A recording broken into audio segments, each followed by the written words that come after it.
Lucas 24 horas de hoje, vamos conversar com a doutora Carolina Tallini, cirurgia pediátrica do São Lucas Hospital Center, para entender quais são os principais procedimentos realizados nas crianças. No segundo bloco, vamos conversar com o Dr. Khalil Bakri, cardiologista e intervencionista da instituição, que vai falar sobre os procedimentos realizados no Centro de Hemodinâmica do São Lucas Hospital Center. O São Lucas 24 horas começa agora!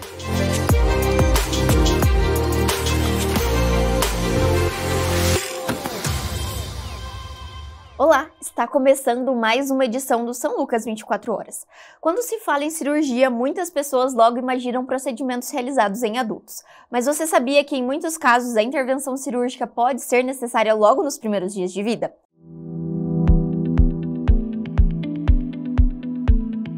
O São Lucas realizou a primeira embolização de malformação do hospital em uma paciente recém-nascida, com apenas 4 dias de vida. O procedimento foi necessário em razão de um cisto nos vasos do sistema linfático da bebê, como explica a cirurgiã pediátrica, a doutora Carolina Tallini. Então é uma recém-nascida que ela nasceu com uma alteração no pescoço, que é uma malformação dos vasos linfáticos. Isso se chama linfangioma. E ela tem uma tumoração, assim, um aumento de volume, tem mais ou menos uns 50 ml pela medida dos nossos exames, de conteúdo cístico. Então é uma tumoração que tem uma cápsula e dentro um conteúdo líquido. E aí a gente precisa fazer esse tratamento, que é a aspiração desse conteúdo para tirar esse líquido dali e injetar ali dentro uma substância que vai levar ao colabamento, assim, desse cisto, para que essa lesão não volte a se formar depois. A malformação, chamada de linfangioma, contou com suporte da especialidade de cirurgia vascular. O Dr. Eduardo de Davi comenta sobre como o departamento de hemodinâmica colabora com a resolutividade de variados casos. Isso é sempre muito legal, né? Porque é muito bom você sair da sua zona de conforto e poder compartilhar a experiência com diferentes especialidades. Isso é muito bacana na radiologia intervencionista, né? Quer dizer, a gente usar essa estrutura para poder ajudar diferentes problemas em diferentes especialidades. Eu sempre falo, né, que a gente tem vaso sanguíneo em todas as partes do corpo, exceto nas unhas e nos cabelos. Então, onde houver vaso sanguíneo, a gente pode chegar.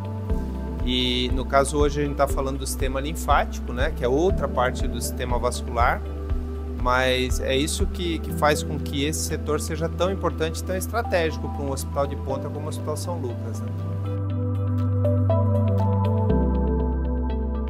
Nós vamos conversar agora com a doutora Carolina Tallini, cirurgia pediátrica do São Lucas Hospital Center, para entender como funciona essa área, quais são os principais procedimentos realizados e como os avanços na medicina têm proporcionado tratamentos cada vez mais seguros e eficazes para os pequenos pacientes. Seja bem-vinda, doutora!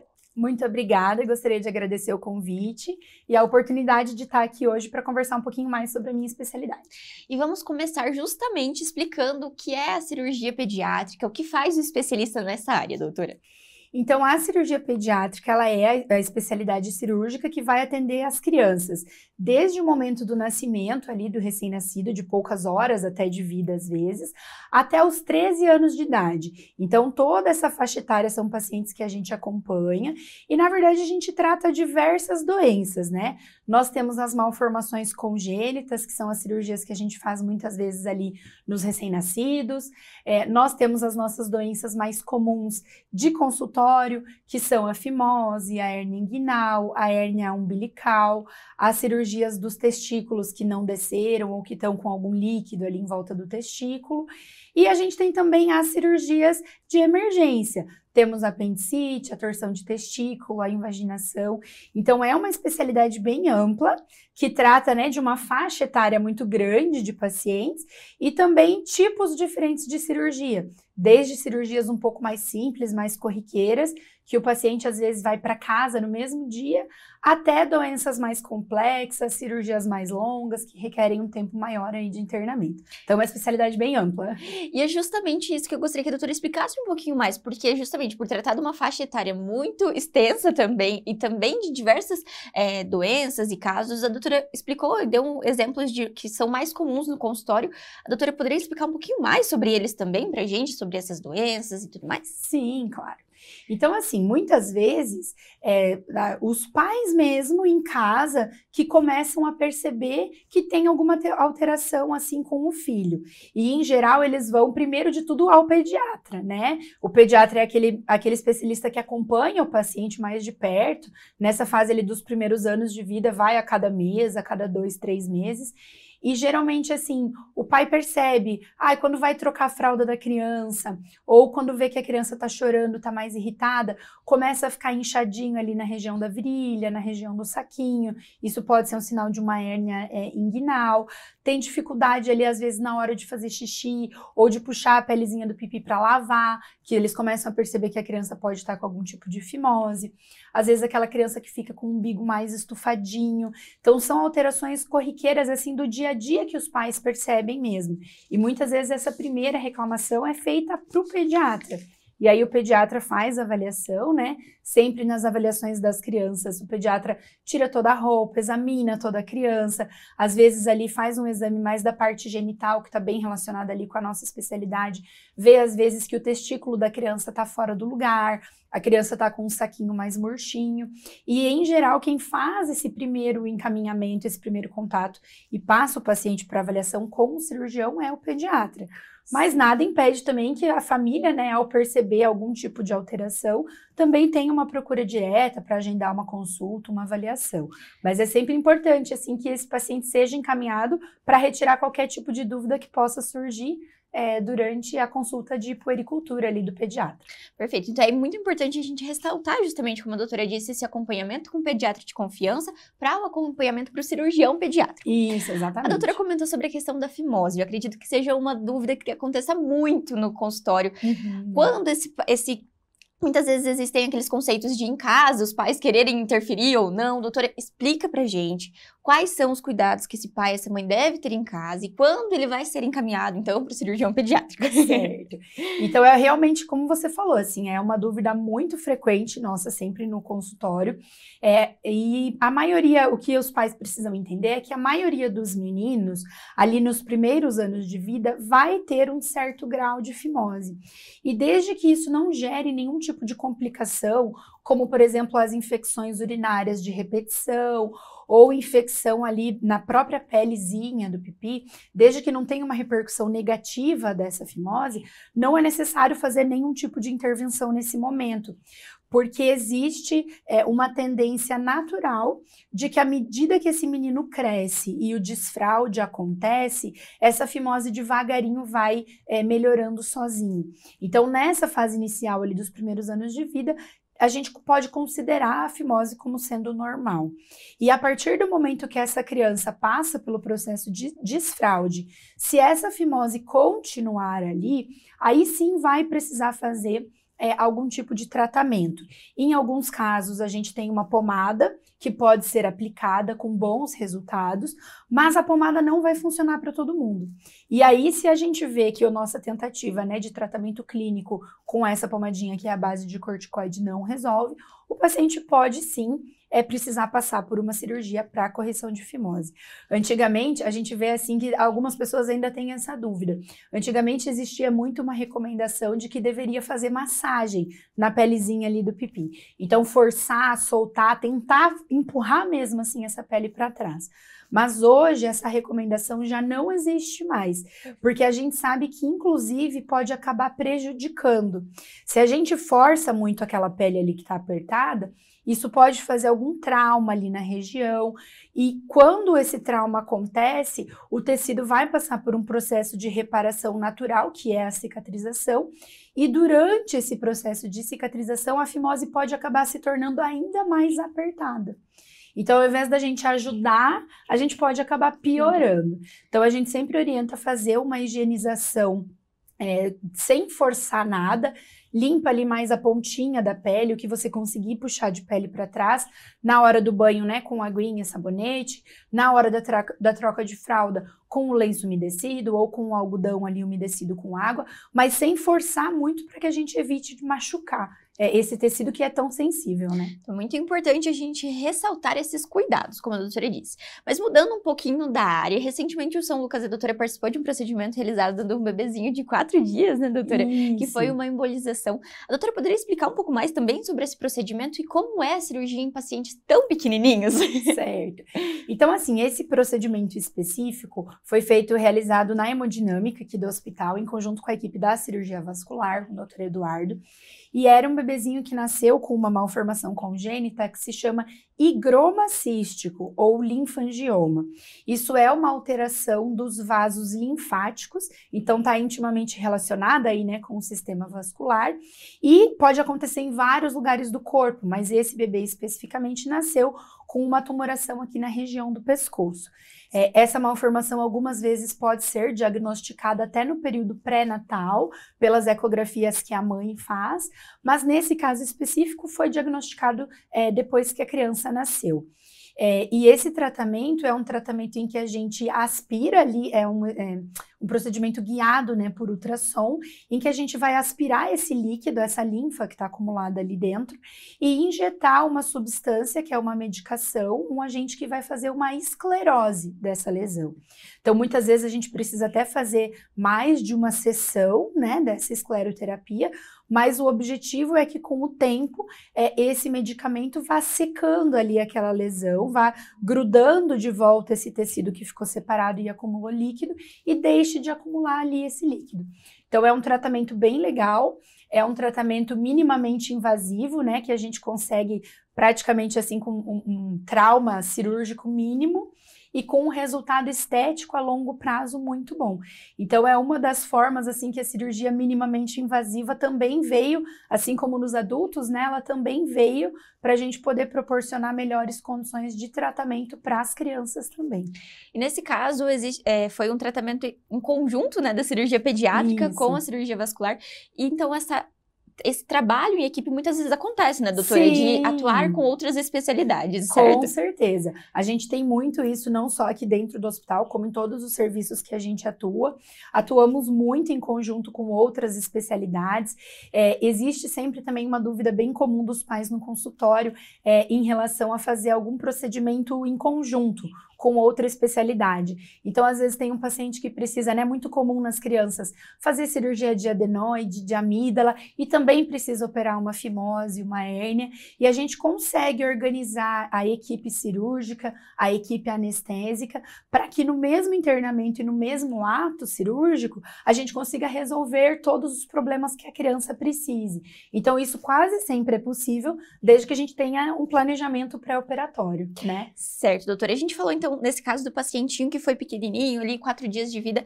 E como que é, no caso, doutora, de conversar com esses pais? Eu acredito que essa é uma etapa muito fundamental, porque esse bebezinho recebeu um diagnóstico muitas vezes no pré-natal, como a doutora disse, outras vezes ali no momento do nascimento. E como é que explica para os pais que o procedimento no recém-nascido deve ser feito ali logo nos primeiros dias de vida, ou se esse paciente precisa esperar um tempinho, quais são as recomendações para cada procedimento? Explica para a gente também como é feito esse processo com os pais. Certo. Eu acho que esse é o maior desafio, assim, para quem lida com criança. Porque ainda mais assim quando a gente pensa, né, em malformações congênitas, porque é uma coisa assim que a família geralmente não espera que vá acontecer. Então toda gestante pensa que ela vai vir ao hospital, vai ter o bebê, vai ficar ali 24, 48 horas internada e vai para casa. E quando acontece esse tipo de malformação, muitas vezes isso não acontece. Acaba o bebê passando por um internamento prolongado, passando por uma cirurgia, muitas vezes passando por uma UTI neonatal. Então eu acho que o maior desafio, assim, especialmente nessa questão das malformações congênitas, é justamente esse, porque se cria uma expectativa muito grande em torno daquele nascimento que, de certa forma, fica frustrada, né? Então, é muito importante, assim, esse trabalho muito próximo dos pais, tanto da equipe, principalmente ali de UTI neonatal, quanto da gente da cirurgia pediátrica, da anestesia também, porque tudo tem que ser muito bem explicado para os pais, né? Em relação, assim, à malformação em si, o porquê que aquilo aconteceu. Muitas vezes a família pensa, foi alguma coisa que eu fiz. E muitas vezes não é isso, né? É uma coisa aleatória, assim, que a gente não tem como controlar. Então, tem que mesmo fazer esse trabalho, assim, de explicar para os pais e também de preparar os pais, né? Porque algumas vezes a gente pode ter algumas intercorrências, algumas complicações pelo caminho. Então, realmente é um desafio muito grande. E quanto à recuperação, doutora? Porque acredito que é diferente de uma criança maior para um bebezinho pequenininho, até para um adulto, porque cada procedimento e cada situação é um caso de fato, né? Como seria para as crianças, então, esse processo de recuperação após uma cirurgia, desde o recém-nascido até uma criança maior? Certo. Isso também é uma coisa, assim, que é uma vantagem muito grande das crianças. Porque em termos de cicatrização, de recuperação pós-operatória, em criança geralmente é muito mais tranquilo do que no adulto. A criança tem um tecido mais jovem, a criança geralmente é saudável, então qualquer machucado mais leve mesmo que a criança faça em casa, às vezes bateu a cabeça, algum ralado, algum cortinho, a cicatrização das crianças é muito boa. Então isso se reflete também na recuperação pós-operatória. A gente, em geral, tem cicatrizes que ficam com um resultado estético muito superior. A criança geralmente tem menos dor no pós-operatório, tem menos inchaço, tem menos restrições também. A gente consegue manter, assim, uma criança em um pós-operatório de uma cirurgia mais leve, assim, mais tranquila, que são as nossas do dia a dia de consultório. A criança pode brincar normal, pode caminhar, subir, descer escada. Claro, né, não pode carregar muito peso, não pode brincar no pula-pula, bicicleta, esse tipo, assim, de brincadeira, né, um pouco mais pesada, digamos assim, a gente precisa evitar. Mas a gente consegue não mudar muito a rotina dessa criança no dia a dia. E isso faz parte, assim, também de uma boa recuperação, né? Que ela consiga manter as atividades dela o mais próximo da normalidade possível. Então, em geral, nas crianças a gente tem uma recuperação mais rápida, mais tranquila do que num adulto. E o resultado estético final, assim, da cicatriz, em geral, costuma ser superior. E acredito que esse seja um mito que muitas vezes o pai tem, né? O pai e a mãe entendem, meu Deus, eu vou colocar submeter meu filho a um procedimento cirúrgico tão pequenininho, sofrimento e tudo mais. Mas muitas vezes, quando pode ser feito antes, é melhor do que deixado para depois, né, doutora? No caso das amidalites, que muitas vezes é feito quando criança ainda é melhor do que quando é mais velho. Sim. Então, esse também é um trabalho que precisa ser explicado para os pais, porque quanto antes, muitas vezes é melhor. Com certeza, exatamente. Em relação a, como nós estávamos falando anteriormente, da cirurgia da fimose também, é uma cirurgia que a recuperação é bem mais tranquila quando faz, assim, ali até os 8, 9 anos, depois já começa a ser um pouco mais sofrido. Então, existia-se muito essa preocupação, assim, mas é uma criança, vai passar por uma anestesia, vai passar por uma cirurgia. Mas hoje, tanto a parte de anestesia quanto a parte de cirurgia são extremamente seguros, né? A gente consegue proporcionar para o paciente que seja tudo feito com muita segurança. E justamente pelo fato dessa recuperação ser bem melhor, bem mais tranquila, quando existe a indicação e a necessidade de se fazer a cirurgia, o recomendado é que seja realmente feito o quanto antes, para que facilite a recuperação depois. E outro ponto, acho que muito importante da gente destacar também, que vai de encontro com isso que a doutora falou, é sobre escolher uma instituição que tenha esse suporte, como a doutora disse, para que essa criança, então, tenha a equipe bem preparada, um ambiente preparado para acolher e receber esse paciente que é tão pequenininho muitas vezes, né, doutora? E no São Lucas já faz esses procedimentos desde pequeno, complexidade até procedimentos mais graves, certo? Isso mesmo. Eu trabalho aqui no hospital desde 2018, que foi quando eu terminei a minha residência e eu voltei para cá. E nós temos uma equipe, então, que trabalha com criança, que tem essa rotina de atendimento da criança. E a gente tem sempre, né, formas muito lúdicas, assim, também de receber a criança. No nosso centro cirúrgico hoje, a criança chega, ela fica ali junto, né, com o familiar na sala do pré-operatório. A gente tem ali as fantasias que a criança pode escolher, se vestir com a fantasia. Toda a parte da indução anestésica é feita, assim, né, de forma mais lúdica, mais descontraída para a criança. As meninas da enfermagem também têm os balões, têm os curativos com desenho. A gente gente tem televisões na sala de cirurgia para passar o desenho que a criança gosta. É tudo feito assim de forma muito personalizada e muito individualizada para tentar proporcionar uma experiência o melhor possível para essa criança, né? Na consulta pré-anestésica, o anestesista também já orienta que se a criança tem algum objeto de apego, algum ursinho, algum bichinho, eles podem trazer junto para o dia da cirurgia.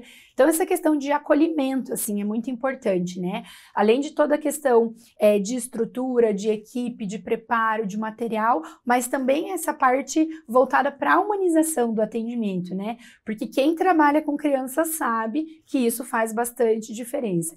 E eu acho até que essa questão, assim, dos pais também, né? Quando eles veem que a criança está sendo acolhida, está sendo recebida, assim, de uma forma condizente com a idade da criança, isso tranquiliza também a família. E para nós, nesse processo, assim, de trabalhar com criança, a família também estar tranquila, estar consciente de todas as etapas do tratamento, estar colaborativa é muito importante. A gente vê na prática que aquela família que está tranquila, que está segura, passa isso para a criança. E é uma criança que passa por todo esse processo de internamento, de cirurgia, de uma forma bem mais tranquila. Acredito que isso seja um ponto fundamental, né, doutora? Como a doutora já explicou, mas acredito que é muito importante a gente reforçar justamente, né? Você não espera que o seu filho e a sua filha precise passar por um procedimento. A gente sempre acha assim, mas não vai acontecer comigo. Mas muitas vezes precisa, de fato. E a doutora explicou sobre essa questão do acolhimento e faz muita diferença até para a criança, a forma dela lidar também com o que está acontecendo e deixar com que faça um procedimento. Isso cria confiança, né? Acho que essa é a palavra muito importante. Confiança entre a equipe, o paciente e a família. Sim. Essa questão da família no pós-operatório é muito importante, né, doutoras? Os cuidados. A doutora poderia explicar, então, como é geralmente recomendado e conversado com essa família logo após o procedimento? Claro. Varia um pouco conforme a cirurgia que é feita, né? Mas, em geral, assim, nós costumamos utilizar um tipo de fio que o organismo absorve sozinho para que a criança não tenha que retirar nenhum tipo de ponto no pós-operatório. Então, isso também é uma questão, né, que às vezes se preocupa bastante. Como que vai tirar os pontos dessa criança depois? Mas muitas vezes nem precisa retirar os pontos. A gente utiliza um tipo de curativo que a família depois consegue fazer em casa também. A lavagem sempre muito importante, com a água, né, limpa, com um sabonete neutro, tentar manter sempre ali a região da ferida mais limpinha, mais seca, principalmente quando a gente fala, né, em região de face, que a gente faz bastante procedimento também, é necessário evitar exposição ao sol, porque o sol influencia, né, bastante no resultado da cicatriz. Nos bebês mais pequenininhos, assim, menores, que usam fralda ainda, geralmente a gente aumenta a frequência da troca de fralda para evitar, né, contato muito prolongado ali com xixi, com cocô, mas em geral as crianças têm baixas taxas assim de complicações também, como infecções de ferida, como aquelas deiscências às vezes que abre um pouquinho os pontinhos, fica uma cicatriz um pouquinho maior. Em geral as crianças têm, como a gente já falou, né, uma cicatrização melhor, então esse tipo de complicação acontece menos. Mas geralmente são cuidados assim que os pais conseguem ter em casa. E em relação à medicação também, sempre fica ali algum tipo de analgésico para que não tenha dor. Existem também alguns curativos já com bichinhos, com desenho. Às vezes a criança mesmo gosta de tirar o próprio curativo, de trocar. Então essa participação do próprio paciente assim também na sua rotina de cuidado, ela é bem importante, né? Essa questão da rotina é muito importante quando a gente fala de criança, porque eles também precisam de uma certa previsibilidade do que está acontecendo para que possa seguir o fluxo do dia a dia. Como muitas vezes os pais já têm a rotina com a criança, no momento da cirurgia também é importante que isso continue para que esse paciente não tenha tanta diferença, esse impacto, né, doutora, como a doutora já tinha citado anteriormente, na vida desse pequeno paciente, porque é diferente, doutora, quando a gente fala de uma cirurgia, um adulto e de uma criança, né? Muitas vezes a gente acha que é tudo a mesma coisa, mas não é, certo? Exatamente, não, é bem isso mesmo.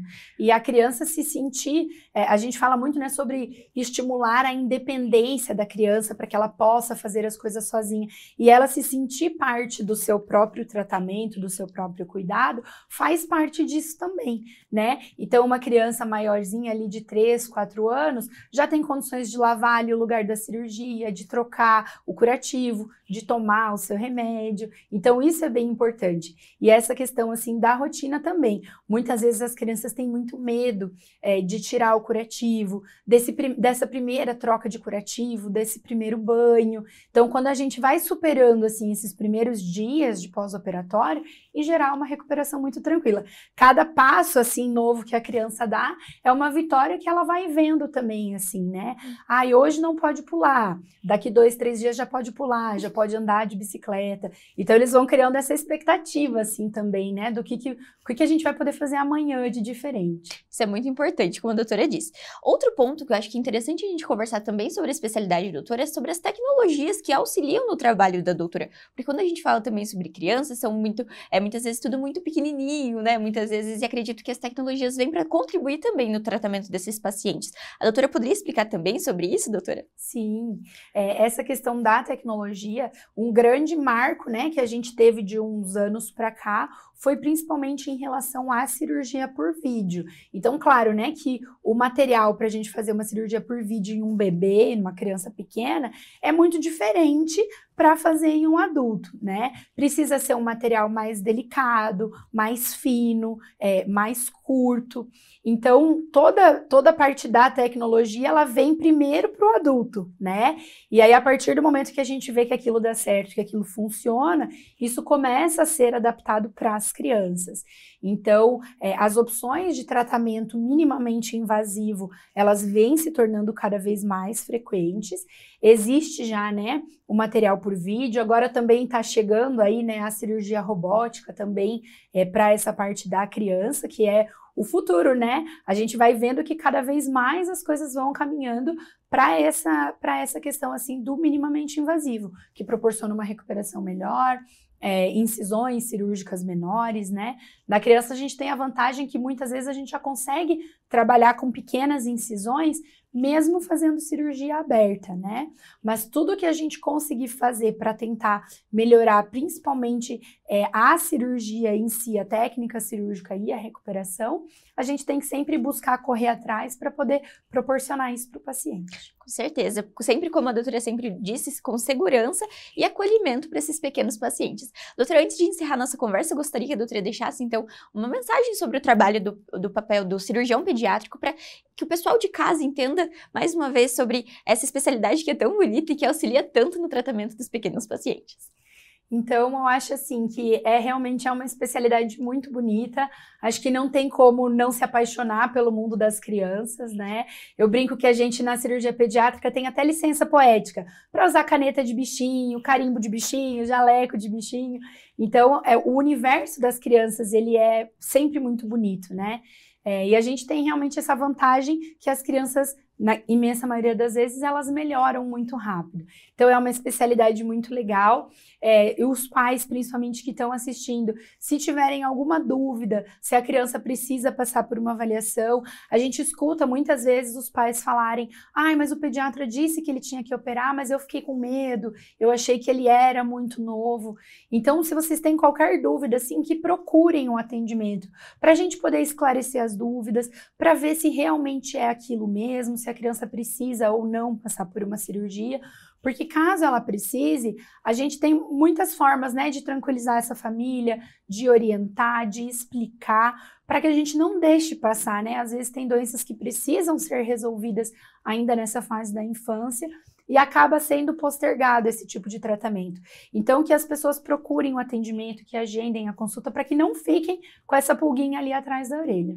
Quando a gente fala de saúde, a gente não pode deixar para depois, né, doutora? Exatamente. Eu sempre falo para os pais, é melhor procurar ajuda e chegar lá no hospital ou chegar lá no consultório e não ser nada, do que ser alguma coisa mais grave e a gente acabar esperando e perder o melhor momento para fazer o tratamento dessa criança. Com certeza. Doutora, muito obrigada pela participação no São Lucas 24 Horas. Nossa conversa, acredito que tenha explicado muito sobre essa especialidade. Fica o convite para vir mais vezes. Ótimo, muito obrigada. Agradeço mais uma vez pelo convite. O São Lucas 24 Horas vai para um rápido intervalo e no próximo bloco nós vamos falar sobre os atendimentos realizados na hemodinâmica pelo Dr. Khalil Bakri. Não saia daí!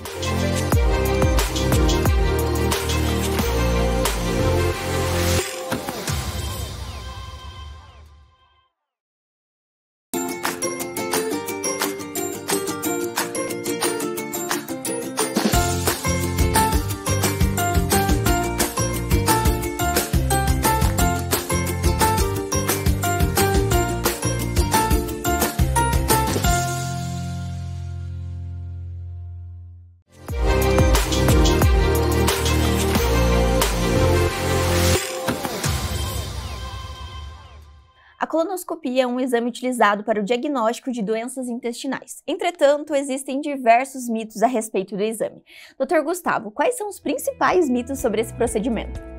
Os principais mitos da colonoscopia são que o paciente vai sentir dor durante o exame. Então isso é um mito, porque hoje em dia nós temos profissionais, né, que vão cuidar de fazer o exame, que são os médicos colonoscopistas, endoscopistas, mas também a gente vai ter uma equipe que vai auxiliar somente no manejo do paciente, no cuidado da dor, do desconforto. Então vamos ter os anestesistas que vão conduzir os pacientes, né, a não terem dor, não acordar durante o exame, né? O segundo mito é o constrangimento.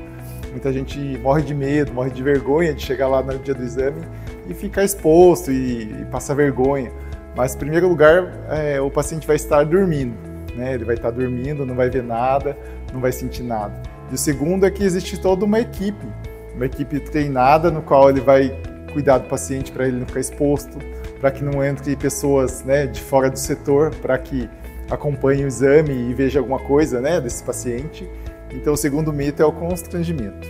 E o terceiro mito, né, que também é muito preocupante, muito comum, é o risco de complicações. A gente sabe que é um exame invasivo, sim, mas os índices de complicações são muito baixos, né? Os principais riscos de complicações acontecem principalmente quando o paciente já está debilitado ou com algum sintoma importante, como sangramento, algum tumor no intestino, né? Então esses são os maiores riscos, ou quando a gente faz procedimentos para a gente remover lesões do intestino, então isso pode acontecer. Mesmo assim, os índices são mínimos, são muito baixos. Então, os riscos de complicações é um mito também, porque ela pode existir sim, mas os índices são muito baixos.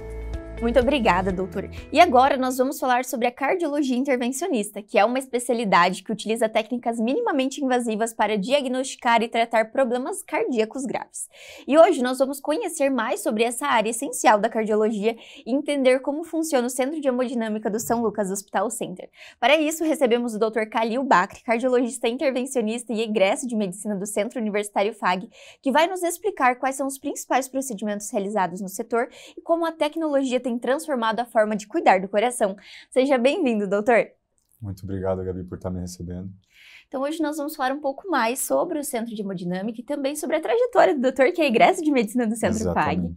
Doutor, começa explicando pra gente, então, como foi essa jornada, doutor, que foi acadêmico do Centro Universitário FAG e hoje agora faz parte do corpo clínico do Centro de Hemodinâmica do São Lucas Hospital Center.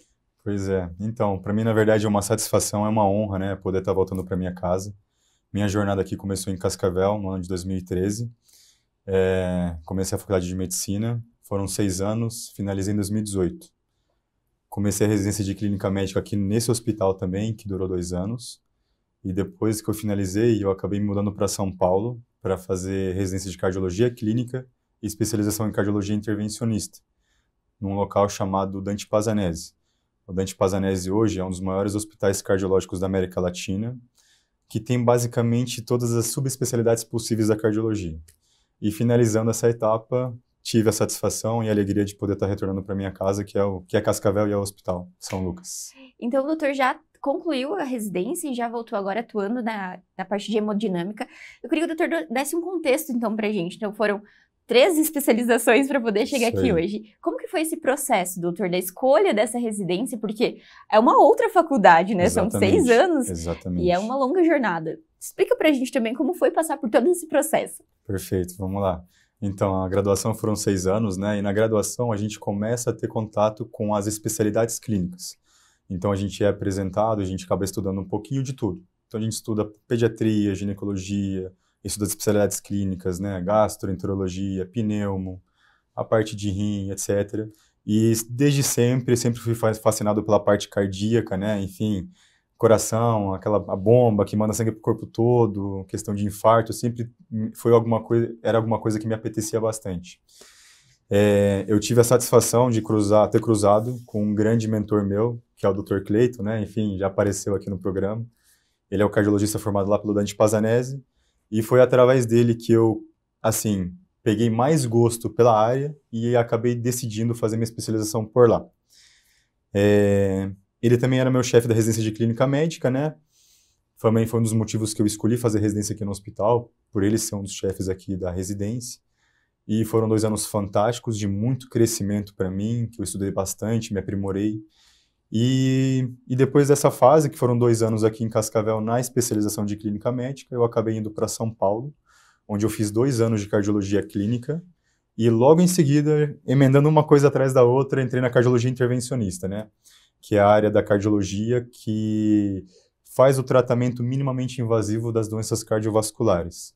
E também levou 2 anos. Então, foi literalmente outra faculdade de medicina. 6 anos de graduação e mais 6 anos de especializações. E, doutor, falando agora um pouquinho mais dessa especialidade. Então, o doutor comentou sobre, é uma área que cuida e faz os procedimentos minimamente invasivos, mas eu gostaria que a gente explicasse, desse um contexto novamente, a gente já falou algumas vezes no São Lucas 24 Horas sobre isso, mas o que se enquadra em procedimentos minimamente invasivos, então? Entendi. Vamos começar, né? A especialidade, ela começou a surgir ali a partir da década de 50, 60, e ao longo dos anos teve um salto assim, de desenvolvimento de novas tecnologias e de ampliação da área de atuação. Então, inicialmente, né, a gente surgiu a parte de cateterismo, né, em que a gente fazia um procedimento, geralmente pelas artérias, né, e mandava um catéter, que é basicamente, vou mostrar aqui para vocês para ficar mais claro. O catéter, ele é uma estrutura cilíndrica que tem literalmente a espessura da parte de uma caneta Bic. É isso. A gente, então, punciona a artéria, pode puncionar, hoje em dia a gente punciona a artéria radial, que fica aqui no punho, ou a artéria femoral, que fica aqui na perna, virilha. E a gente manda esse catéter até o coração, e lá, com essa estrutura, a gente injeta contraste dentro da coronária, que é o vaso responsável por irrigar o músculo cardíaco. E através desse procedimento a gente consegue identificar eventuais obstruções, né, e poder esclarecer um pouco o que pode estar acontecendo com o paciente, né. Hoje o cateterismo ele é o exame que a gente fala que é o padrão ouro, né, para a gente poder diagnosticar a doença coronariana. Então a gente tem a parte de testes não invasivos, são a teste da esteira, a cintilografia, a angiotomografia coronariana, e o ecocardiograma também ajuda bastante, e tem a parte do exame invasivo, que é onde o cateterismo entra. Então, o exame invasivo, que é o cateterismo, ele confirma o diagnóstico, é o método padrão ouro, porque a gente consegue ver, né, onde tem uma área sadia de artéria, onde tem a obstrução. E dependendo dessa obstrução, a gente pode definir também o tratamento desse paciente, né? A gente pode avaliar se o paciente vai ficar só com medicação, se a gente pode fazer o tratamento com o implante do stent, que é a famosa molinha, né, que a gente abre o entupimento, ou se o paciente ele é candidato a fazer a cirurgia de revascularização miocárdica, que é aquela cirurgia famosa da mamária e da safena, que também é uma opção fantástica para alguns pacientes. Certo. Então, essa também é uma dúvida. Não é todo paciente que vai passar por todos esses procedimentos. Com Cada certeza caso não. vai ser lidado de uma forma, certo, doutor? Exatamente. E quais seriam as indicações para cada um desses pacientes de forma mais geral, para a gente entender também? Então vamos lá. O cateterismo em si, que é um exame invasivo, a gente vai indicar ele basicamente para quem? Para o paciente que tem uma dor no peito, bem característica de ser de origem cardíaca, uma dor no peito importante, e que nos exames não invasivos apareceu alguma coisa que chama atenção, basicamente. Então, assim, a gente vai começar a investigação com exames não invasivos. Se der alguma alteraçãozinha, a gente já pode encaminhar o paciente para o cateterismo. Então, vou dar um exemplo para vocês. Quando o paciente está fazendo um teste de esteira, começa a sentir dor no peito, ou tem alguma alteração eletrocardiográfica, né, altera aquele exame que é o traçado elétrico do coração, a gente pode presumir que alguma coisa pode estar errado. É motivo para me assustar, me preocupar? Talvez ainda não. Então, para eu complementar minha investigação, eu parto para o exame invasivo, né? Vamos dar um outro exemplo, né? A gente pode fazer um ultrassom do coração, aquele exame do gelzinho no peito. A gente pode avaliar, por exemplo, se tem uma alteração de motilidade de uma parede do coração, né? Nosso coração ele tem 3 artérias muito importantes. Então, no ecocardiograma, se eu tiver qualquer entupimento numa dessas artérias, eu posso ter uma alteração da motilidade da parede onde essa artéria irriga. Então, vou dar um exemplo. A gente tem a coronária do lado direito. Se tem uma alteração correspondente do lado direito, presume-se que talvez tenha algum entupimento. Eu posso referenciar esse paciente para o cateterismo para eu poder fazer a confirmação. Certo. Seria isso. E no caso do tratamento, ele é muito utilizado também para tratamento, né, doutor, do cateterismo. Bastante. E quando seria, então, e quais são as formas de tratamento utilizando o cateterismo, pra gente entender também. Então, vamos lá. Então, assim, a gente, né, por muito tempo, né, a gente tem até um comentário que a gente foi cinegrafista de cirurgião, né, no começo da história, na década de 50, 60, quando se fazia cateterismo, a gente basicamente conseguia identificar as obstruções e, na época, um dos principais tratamentos, que é muito consagrado, era a cirurgia. Conforme os anos foram passando, as décadas foram avançando, os estudos, as pesquisas, a gente foi desenvolvendo melhores técnicas e procedimentos para poder tratar as obstruções. Então, hoje em dia, só para os nossos telespectadores estarem sabendo, existe um procedimento chamado angioplastia coronariana. É um procedimento que a gente acaba desentupindo as artérias por meio de estruturas metálicas que a gente chama de stent, que é o nome técnico. A gente pode falar que é uma molinha, digamos assim, né? A famosa molinha para abrir o entupimento das artérias. Hoje, o tratamento padrão, o melhor tratamento que existe para eu tratar o infarto do miocárdio, em que a artéria toda está entupida, é a angioplastia coronariana. Esse tratamento ele reduz mortalidade. Se meu paciente oclui toda a artéria, fecha toda a artéria, faz um infarto, e ele consegue chegar em tempo hábil para um hospital equipado com uma hemodinâmica, a gente literalmente salva vidas. E isso tem um respaldo enorme por estudos, né? A gente tem que ter muito cuidado nos dias de hoje de a gente saber indicar tratamentos bons que têm respaldo científico, né? O que a gente quer fazer para o paciente é o melhor que existe, né? O paciente é o pai, a mãe de alguém, a gente também tem pai e mãe, e a gente trata como se fosse da família. Então, assim, quando o paciente oclui a artéria, esse tratamento literalmente salva a vida. Ele reduz a chance dele morrer. Isso a gente reforça ainda mais a importância, porque a gente está falando de um órgão vital, né, doutora? Exatamente. A gente é primordial. Mas quando o doutor citou a questão esse paciente está com uma dor no peito, qual é o tempo que a gente pode considerar para a espera de um paciente com dor no peito, no caso do infarto agudo, Justo. ou então esse paciente que vem sentindo um tempo e daí decide procurar um cardiologista clínico para investigação, porque acredito que esses dois casos também sejam importantes a gente salientar, né, doutor? Gabi, você fez uma colocação perfeita. A gente pode dividir basicamente em dois grupos, né? A gente tem um paciente que seria estável, que é o paciente que tem aquela dorzinha chata, que não vai fazer algum esforço físico, subir uma ladeira. Esse paciente ele vai fazer uma investigação habitual, né? Começa com exames não invasivos, procura um cardiologista, faz exames de sangue, identifica problemas de saúde e, eventualmente, pode acabar no cateterismo para poder confirmar. E temos os pacientes instáveis. E esse entra num subgrupo que é muito importante falar. Então, nos pacientes instáveis, não é todo paciente com infarto que precisa fazer um cateterismo de urgência. É um subgrupo de pacientes que tem indicação de fazer o procedimento de urgência. Nem todo paciente precisa chegar e fazer um cateterismo. Eu vou dar um exemplo para vocês. O infarto, ele pode ser dividido em dois tipos, basicamente. É o infarto com supra, né, um nome que a gente, né, basicamente dá, em que a artéria toda está ocluída, o fluxo está totalmente interrompido. Isto é uma emergência médica. Ele precisa encontrar um hospital em até 12 horas para poder fazer o cateterismo, para poder ter o fluxo sanguíneo do coração restaurado, restabelecido. E nós temos o infarto sem supra, que é um outro subtipo de infarto, em que eu não tenho oclusão total, tenho uma oclusão parcial, ou subtotal, digamos assim. Então, um fecha a artéria toda e o outro tem uma oclusão parcial. Mas essa oclusão parcial foi suficiente para causar um dano no coração. Esses pacientes com infarto sem supra, eles não têm tanta urgência, tanta emergência, eles podem esperar um pouquinho a mais para fazer o cateterismo, e se for identificado obstruções em que é factível colocar a molinha, a gente coloca, trata a molinha e resolve o problema lá na hora. Certo. E a questão do tempo é muito importante aqui, né, Com doutora? certeza. A gente está falando por conta não só do tratamento imediato desse paciente, mas também no pós para esse paciente, né? Quanto mais certeza. tempo. Então, o São Lucas hoje, ele é referência como Hospital do Coração aqui em Cascavel e atende também toda a nossa região. E, doutor, quais seriam, então, as recomendações? Esse paciente começou os primeiros sintomas. Quais seriam os protocolos que essa família ou alguém que está perto tem que prosseguir com esse paciente? Muitas vezes as pessoas acham, meu Deus, preciso fazer uma massagem cardíaca ou não. Perfeito, ótima pergunta. Então, assim, a doença coronariana é uma doença, né, que ela vai acometer um certo subtipo de pacientes. Então, geralmente são pacientes com uma certa idade, né, pacientes com pressão alta, diabetes, colesterol elevado, que fumam, são sedentários.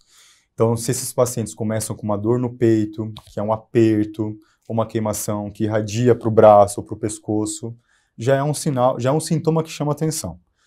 Começou com esse sintoma, a minha dica, a minha orientação é sempre procurar um pronto-socorro para atendimento médico. Por quê? Lá você vai ser atendida por um médico capacitado, vai poder fazer exames como eletrocardiograma. O eletrocardiograma é fundamental, que é o exame dos traçados elétricos, né? Ali a gente já consegue suspeitar de entupimento, de sobrecarga de câmaras do coração. Então é um exame excelente que já traz muitas informações. E a partir desse exame do eletro e de exames de sangue, que a gente pede exames de sangue, para poder ver se teve lesão no coração. Então a gente tem um exame chamado troponina. A troponina é um exame que me fala se teve lesão no coração, basicamente, de maneira genérica. Né? A gente não pode generalizar, mas de maneira genérica é isso.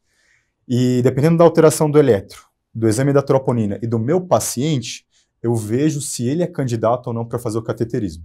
Que bacana. Então, por isso é muito importante ter essa equipe preparada também, né, doutor? Hoje a gente fala muito também sobre essa questão multidisciplinar, porque os demais profissionais que estão junto do médico também é tão fundamental quanto para esse diagnóstico. Muitas vezes a enfermeira que vai estar ali observando esse paciente enquanto o médico está fazendo a consulta também. Então, o doutor poderia falar sobre esse trabalho, porque tanto no pronto atendimento, que é a porta de entrada muitas vezes desse paciente, sim, quanto quando ele chega na hemodinâmica, toda essa comunicação da equipe também para o atendimento do paciente. Gabi, novamente, excelente colocação. Toda essa estrutura que existe, né, na minha visão, toda a estrutura de hospital que existe, ela existe para beneficiar uma pessoa só, que é o paciente, é o nosso foco. Então, quanto mais integrado, quanto mais capacitada uma equipe estiver, a gente consegue melhores resultados para o nosso paciente, que novamente é o nosso foco, né? Então, assim, a gente tem que reforçar e destacar o importantíssimo trabalho da equipe de enfermagem, né? Lá na nossa hemodinâmica. A nossa hemodinâmica, ela está à disposição, ela funciona 24 horas por dia, 7 dias por semana, todos os dias no ano, ela não para. E a gente tem uma equipe muito capacitada, que ajudam a gente nos procedimentos. Então, por exemplo, aqui no São Lucas, a gente não faz o procedimento sozinho. Eu tenho o auxílio do pessoal da enfermagem, que ajuda a gente, aconselha a gente. São pessoas extremamente experientes, vividas, né? Então, assim, às vezes a gente... É uma dica que ela dá que já pode mudar o desfecho ali do caso, né? E elas também são responsáveis pelo cuidado do paciente na recuperação, que é uma parte muito importante, né, do procedimento, né, a recuperação, em que a gente tem os introdutores, né, que são estruturas basicamente de plástico que a gente deixa na artéria, que funcionam como se fossem portas entre o meio externo e o meio interno. E é por ela que a gente coloca o catéter. Quem faz todo esse cuidado com esse dispositivo, que é uma coisa muito importante, é a equipe de enfermagem. Então, uma equipe bem alinhada e bem capacitada melhora desfechos, eu melhoro resultados, eu tenho menos complicações. E graças a Deus a gente tem uma equipe fantástica aqui no São Lucas, quero até mandar um abraço aí. São pessoas fantásticas que eu estou tendo o prazer de conhecer e trabalhar e aprender bastante junto. Isso é fundamental, né? O doutor disse, para a questão da segurança do paciente também. Além disso, tem a questão da estrutura, né, doutor? As tecnologias, o doutor que conheceu muito também e tem trazido isso para o São Lucas. Como é, doutor, trabalhar e estar em contato com essas tecnologias para também o melhor tratamento desses pacientes? Porque acredito que seja, de fato, um trabalho em conjunto, tanto da equipe quanto trazer esses... a gente fala muito sobre questão de robô, de tecnologia, mas tudo tem que estar muito bem casado, certo? Concordo contigo. Assim, a questão do desenvolvimento tecnológico foi, eu creio, que a coisa mais importante para a hemodinâmica se desenvolver e para a gente poder ter conseguido resultados bons para beneficiar os pacientes. Então, por exemplo, hoje, Gabi, só para você ter noção, a gente consegue determinar se um entupimento, se ele realmente acarreta em redução de fluxo. A gente coloca literalmente um fiozinho, da espessura de um fio de cabelo, dentro da artéria do coração e a gente mede as pressões. Então, a gente consegue determinar se aquele entupimento está levando sofrimento para o músculo. Muitos entupimentos não acarretam sofrimento para o músculo, então a gente pode tratar ele só com medicação. Então eu consigo poupar meu paciente de fazer um procedimento invasivo, né? Porque infelizmente todo procedimento invasivo tem riscos. São procedimentos que se desenvolveram bastante, então hoje as taxas são pequenas. Mas eu consigo, por exemplo, evitar um procedimento desnecessário no meu paciente. A gente também, por exemplo, aqui no hospital, a gente tem métodos de imagem intravascular. Então, também, novamente, eu tenho estruturas tão finas, microscópicas, que eu coloco dentro da artéria, eu consigo avaliar por dentro do vaso, eu consigo avaliar a placa de gordura, eu consigo avaliar a calcificação, a gente tem muito cálcio também nas artérias do coração, eu consigo avaliar se a placa está rompida, se tem alguma coisa acontecendo. e são tecnologias que trazem muito mais segurança, melhoram os resultados dos nossos procedimentos e, novamente, quem se beneficia mais é o nosso paciente, que é o nosso foco, sempre. É, de fato, um trabalho em conjunto, como a gente disse.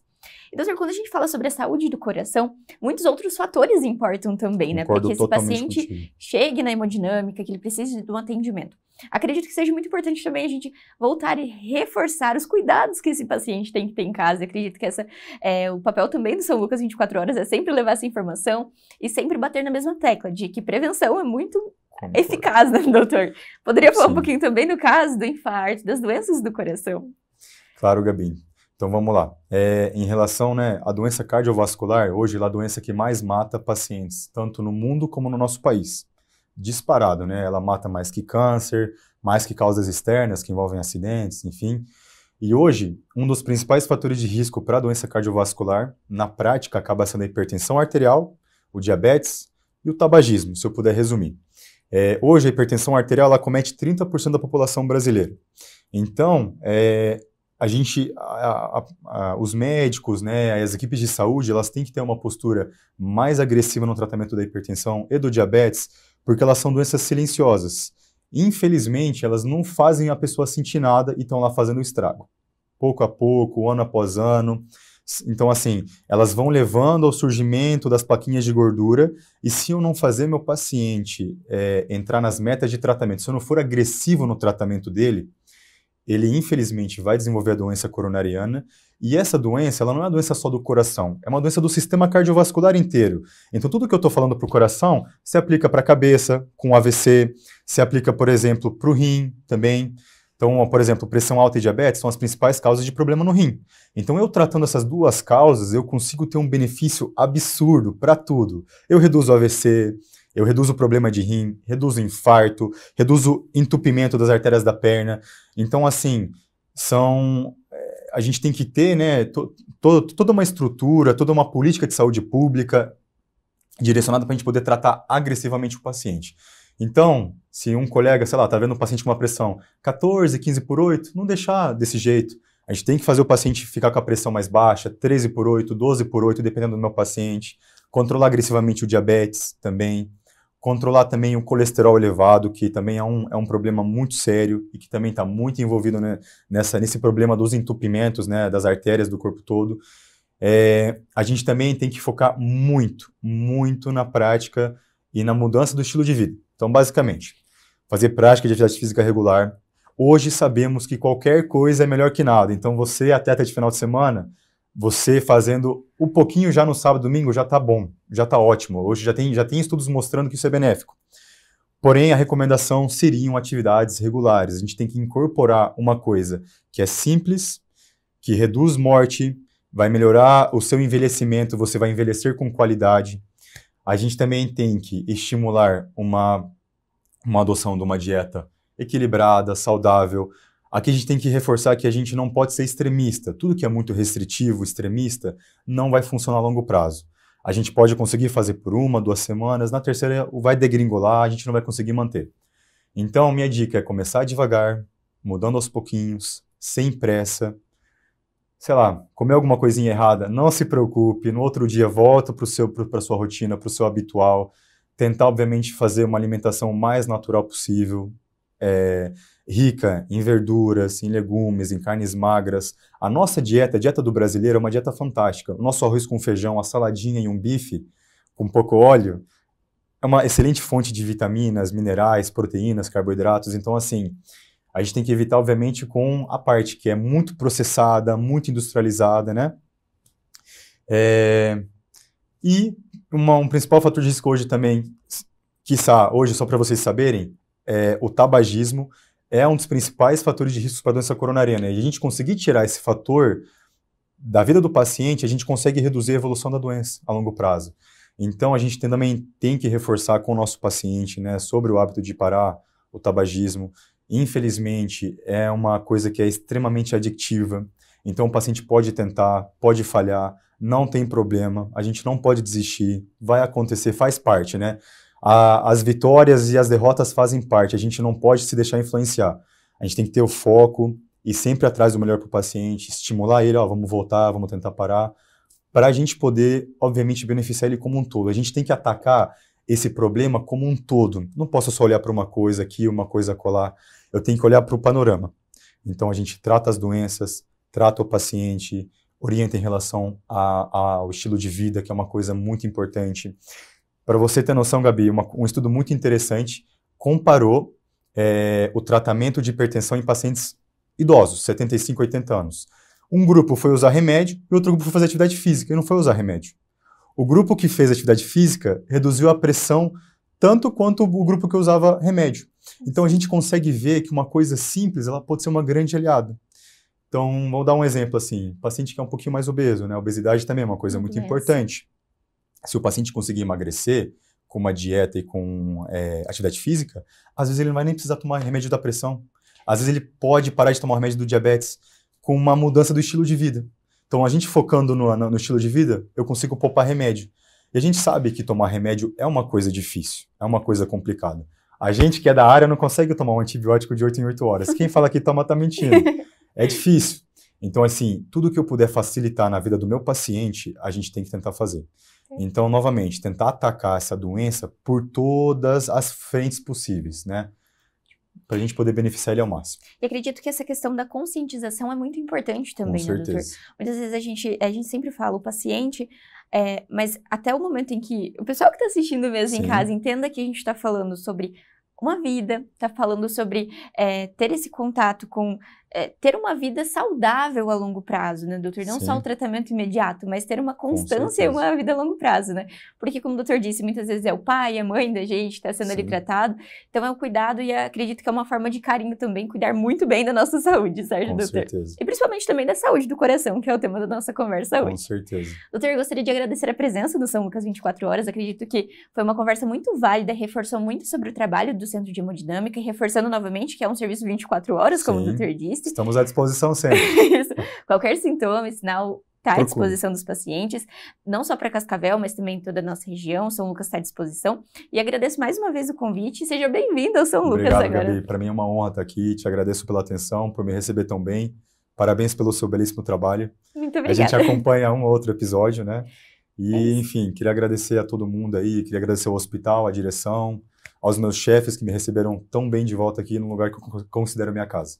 Muito obrigado. É isso. Seja bem-vindo novamente, sempre que estiver à disposição, doutor. Valeu, obrigadão, Gabi. O São Lucas 24 Horas de hoje fica por aqui. Não deixe de acompanhar as redes sociais através do @FH São Lucas Cascavel para ficar por dentro de todas as novidades. E até o próximo!